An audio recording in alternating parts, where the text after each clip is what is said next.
இந்த பாட்டில் பார்த்தீங்க அப்படின்னா 31லேருந்து 40 வரும் நம்பர்ஸ் நான் சொல்லித்தரேன். பிராத்மிக் சங்க்யா. Okay, welcome to Shiksha of Hindi exams. 31 இக்தீஸ். ஓகே, இக்தீஸ் அப்படின்னா 31. 32 இந்த பத்தீஸ். 1ல் ஆக்சுவலி ஈல ஸ்டார்ட் ஆகும், 2னா பார்த்தா பால ஸ்டார்ட் ஆகும், 3னா தை, அதுபோல் 4னா சோ, அதுபோல் அப்படியே லைனாக அதுக்கான வேர்ட்ஸ் வந்துடும். அதை நீங்கள் சேர்த்து கூட படிக்க அது ஆட்டோமேட்டிக்காக உங்களுக்கு வந்துடும். ஓகே, அதை பற்றி கவலைப்படணும்.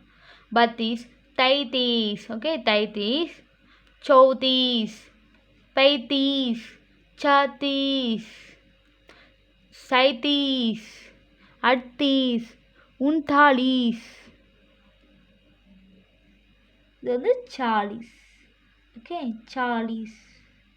40க்கு 40. ஓகே, இது லீஸ் அப்படின்னு சொல்லுவாங்க. 40 லீ. இந்த பக்கம் ரைட் ஹேண்ட் பக்கம் சொல்லிக்கணும், லீஸ் 40. Okay, subscribe to Shiksha of Hindi Exams. Subscribe to Shiksha of Hindi Exams.